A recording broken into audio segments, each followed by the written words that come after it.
बोलो सियापति रामचंद्र भगवान की जय। दोहा नंबर 224। जय धुनि बंदित वेद धुनि मंगल गान निशान, सुनि हर्षहि बरसहि विबुध सुर तरु सुमन सुजान। सियावर रामचंद्र पथ जय शरणम शंकर हरि ओम। जय जय सिया राम मंगल भवन अमंगल हारी, द्रबहो दशरथ अजर बिहारी। श्री राम जय जय राम, श्री राम जय जय राम। जय ध्वनि बंदी ध्वनि वेद ध्वनि मंगल गान और नगाड़ों की ध्वनि सुनकर चतुर देवगण हर्षित हो रहे हैं और कल्प वृक्ष के फूलों को बरसा रहे हैं। वर और कन्या सुंदर भावरें दे रहे हैं। सब लोग आदर पूर्वक उन्हें देखकर नेत्रों का परम लाभ ले रहे हैं। मनोहर जोड़ी का वर्णन नहीं हो सकता। जो कुछ उपमा कहूँ वही थोड़ी होगी। श्री राम जी और श्री सीता जी की सुंदर परछाई मणियों के खंभों में जगमगा रही है। मानो कामदेव और रति बहुत से रूप धारण करके श्री राम जी के अनुपम विवाह को देख रहे हैं। उन्हें कामदेव और रति को दर्शन की लालसा संकोच दोनों ही कम नहीं है, अर्थात बहुत हैं। इसलिए वे मानो बार बार प्रकट होते और छिपते हैं। सब देखने वाले आनंद मग्न हो गए और जनक जी की भांति सभी अपनी सुध बुध भूल गए। मुनियों ने आनंद पूर्वक भांवरे फिराई और नेग सहित सब रीतियों को पूरा किया। श्री रामचंद्र जी सीता जी के सिर में सिंदूर दे रहे हैं। यह शोभा किसी प्रकार भी कही नहीं जाती। मानो कमल को लाल पराग से अच्छी तरह भरकर अमृत के लोभ से सांप चंद्रमा को भूषित कर रहा है। यहाँ श्री राम के हाथ को कमल की, सिंदूर को पराग की, श्री राम की श्याम भुजा को सांप की और सीता जी के मुख को चंद्रमा की उपमा दी गई है। फिर वशिष्ठ जी ने आज्ञा दी, तब दुल्हा और दुल्हन एक आसन पर बैठे। छंद। बैठे बरासन राम जानकी मुदित मन दशरथु भय, तनु पुलक पुनि पुनि देखी अपने सुकृत सुर तरु फल नये। भरी भुवन रहा उछाऊ राम विबाहु भाषा बही कहा, केहि भांति बरनि विसिरात रसना एक यहु मंगलु महा। तब जनक पाई वशिष्ठ आय सुव्याह साज संवारी के, मांडवी श्रुत कीरति उर्मिला कुंवरी लई हकारी के। कुश केतु कन्या प्रथम जो गुणशील सुख शोभामयी, सब रीति प्रीति समेत करि सो व्याहि नृप भरत दई। जानकी लघु भगनी सकल सुंदरी शिरोमणि जानी के, सो तनय दीन वियाहि लखनहि सकल विधि सन्मानि के। जेहि नाम श्रुति कीरति सुलोचन सुमुखी सब गुण आगरी, सो दई रिपु सुदनहि भूपति रूपशील उजागरी। अनुरूप बर दुलहिन परस पर लखी सकुच ही हरसहि, सब मुदित सुंदरता सराहहि सुमन सुरगन बरसहि। सुंदरी सुंदर बरन सह सब एक मंडप राजहि, जनु जीव उरचारी अवस्था भिवुन सहित विराजहि। बोलो सियापति रामचंद्र की जय। अर्थ। श्री राम जी और जानकी जी श्रेष्ठ आसन पर बैठे। उन्हें देखकर दशरथ जी मन में बहुत आनंदित हुए और अपने सुकृत रूपी कल्प वृक्ष में नए फल आए देखकर उनका शरीर बार बार पुलकित हो रहा है। 14 भुवनों में उत्साह भर गया। सबने कहा, कि श्री रामचंद्र जी का विवाह हो गया। जीव एक है और यह महान है, फिर भला वह वर्णन करके किस प्रकार समाप्त किया जा सकता है। तब वशिष्ठ जी की आज्ञा पाकर जनक जी ने विवाह का सामान सजाकर मांडवी जी, श्रुति कीर्ति जी और उर्मिला जी, इन तीनों राजकुमारियों को बुला लिया। कुशध्वज की बड़ी कन्या मांडवी जी को, जो गुणशील, सुख और शोभा की रूप ही थी, राजा जनक ने प्रेम पूर्वक सब रीतियां करके भरत जी को ब्याह दिया। जानकी जी की छोटी बहन उर्मिला जी को सब सुंदरियों में शिरोमणि जानकर उस कन्या को सब प्रकार से सम्मान करके लक्ष्मण जी को ब्याह दिया। और जिनका नाम श्रुति कीर्ति है और जो सुंदर नेत्रों वाली, सुंदर मुख वाली, सब गुणों की खान और रूप तथा शील में उजागर है, उनको राजा ने शत्रुघ्न को ब्याह दिया। दूल्हा और दुल्हने परस्पर अपने अपने अनुरूप जोड़ी को देखकर सकुचते हुए हृदय में हर्षित हो रही हैं। सब लोग प्रसन्न होकर उनकी सुंदरता की सराहना करते हैं और देवगण फूल बरसा रहे हैं। सब सुंदरी दुल्हनें सुंदर दुल्हों के साथ एक ही मंडप में ऐसी शोभा पा रही हैं, मानो जीव के हृदय में चारों अवस्थाएं, जागृत, स्वप्न, सुषुप्ति और तुरीय, अपने चारों स्वामियों विश्व, तेजस, प्राज्ञ और ब्रह्म सहित विराजमान हों।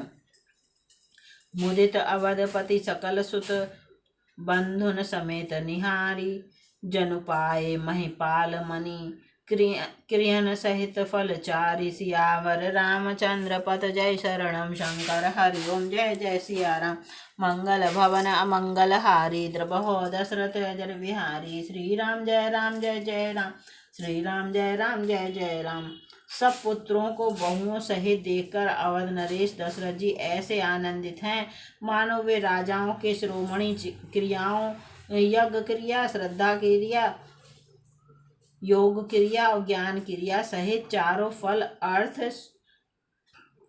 अर्थ, धर्म, काम और मोक्ष पा गए हों। श्री रामचंद्र जी के विवाह की जैसी विधि वर्णन की गई, उसी रीति से सब राजकुमार ब्याहे गए। दहेज की अधिकता कुछ कही नहीं जाती। सारा मंडप सोने और मणियों से भर गया। बहुत से कंबल, वस्त्र और भांति भांति के विचित्र रेशमी कपड़े, जो थोड़ी कीमत के न थे अर्थात बहुत मूल्यवान थे, तथा हाथी, रथ, घोड़े, दास दासियां और गहनों से सजी हुई कामधेनु, सरीखी गाय आदि अनेकों वस्तुएं हैं, जिनकी गिनती कैसे की जाए, उनका वर्णन नहीं किया जा सकता। जिन्होंने देखा है वही जानते हैं। उन्हें देखकर लोकपाल भी सिहा गए। अवध राज दशरथ जी ने सुख मानकर प्रसन्न चित्त से सब कुछ ग्रहण किया। उन्होंने वह दहेज का सामान याचकों को जो जिसे अच्छा लगा दे दिया। जो बच रहा वह जनवासे में चला आया।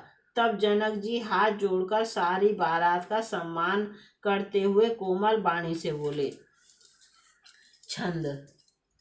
सन्मानी सकल बारात, आदर दान विनय बड़ाई के, प्रमुदित महामुनि वृंद बंदे, पूजी प्रेम लड़ाई के। सिरुनाई देव मनाई, सब सन कहत कर संपुट किए, सुर साधु चाहत भाव सिंधु की, दोष जल अंजलि दिए। कर जोरी जनक बहोरी, बंधु समेत कौशल राय सो, बोले मनोहर बयन सानि, स्नेहशील सुभाय सो। संबंध राजन रावरे, हम बड़े अव सब विधि भय, एहि राज साज समेत सेवक जानिवे, विनुगत लय। ए दारिका परिचारिका, करिपाल वी करुणा नहीं, अपराध क्षमे वो बोली पठाए, बहुत हों ढीठ्यों कई। पुनि भानुकुल भूषण सकल सन्मान, निधि समधि किए, कही जाति नहीं विनीत परस्पर प्रेम परिपूर्ण हिये वृंदार कागन सुमन बरसहि राउ जनवासे ही चले दो दुम्बि जय धुनि वेद धुनि नगर कौतूहल भले तब सखी मंगल गान करत सुनी मुनीस आय सुपाई के दूल्हा दुल्हन सहित सुंदरी चली कोहबर ल्याए के। बोलो सियापति रामचंद्र की जय। देवतागण सॉरी बोलो सियापति रामचंद्र भगवान की जय। इसका अर्थ सुने छंद का। आदर दान विनय और बड़ाई के द्वारा सारी बारात का सम्मान कर राजा जनक ने महान आनंद के साथ प्रेम पूर्वक लड़ाकर लाड़ करके मुनियों के समूह की पूजा एवं वंदना की। सिर नवाकर देवताओं को मनाकर राजा हाथ जोड़कर सबसे कहने लगे कि देवता और साधु तो भाव ही चाहते हैं, वे प्रेम से ही प्रसन्न हो जाते हैं। उन पूर्ण काम महानुभावों को कोई कुछ देकर कैसे संतुष्ट कर सकता है? क्या एक अंजलि जल देने से कहीं समुद्र संतुष्ट हो सकता है? फिर जनक जी भाई सहित हाथ जोड़कर कौशलाधीश दशरथ जी से स्नेहशील और सुंदर प्रेम में सानकर मनोहर वचन बोले। हे राजन, आपके साथ संबंध हो जाने से अब हम सब प्रकार से बड़े हो गए। इस राजपाट सहित हम दोनों को आप बिना दाम के लिए हुए सेवक ही समझिएगा। इन लड़कियों को टहलनी मानकर नई नई दया करके पालन कीजिएगा। मैंने बड़ी ढिठाई की कि आपको यहाँ बुला भेजा, अपराध क्षमा कीजिएगा। फिर सूर्य कुल के भूषण दशरथ जी ने समधी जनक जी को संपूर्ण सम्मान का निधि कर दिया। इतना सम्मान किया कि वे सम्मान के भंडार ही हो गए। उनकी परस्पर की विनय कही नहीं जाती। दोनों के हृदय प्रेम से परिपूर्ण हैं। देवतागण फूल बरसा रहे हैं। राजा जनवासे को चले। नगाड़े की ध्वनि, जय ध्वनि और देव की ध्वनि, वेद की ध्वनि हो रही है। आकाश और नगर दोनों में खूब कौतूहल हो रहा है, आनंद छा रहा है। तब मुनीश्वर की आज्ञा पाकर सुंदरी सखियां मंगल गान करती हुई दुल्हनियों सहित दूल्हों को लिवाकर कोहबर में चली। पुनि पुनि राम ही चितवसिय सकुचित मनु सकुचेन हरत मनोहर मीन छवि प्रेम प्यासे नैना सियावर रामचंद्र पथ जय शरणम शंकर हरि ओम जय जय सिया राम। मंगल भवना मंगल हारी द्रपहो दशरथ अजर विहारी। श्री राम जय जय राम, श्री राम जय जय राम। सीता जी बार बार राम जी को देखती हैं और सच्चा जाती हैं, पर उनका मन नहीं सकुचाता। प्रेम के प्यासे उनके नेत्र सुंदर मछलियों की छवि को हर रहे हैं। बोलो सियापति रामचंद्र भगवान की जय। मास पारायण 11वां विश्राम। दोहा नंबर 326 समाप्त।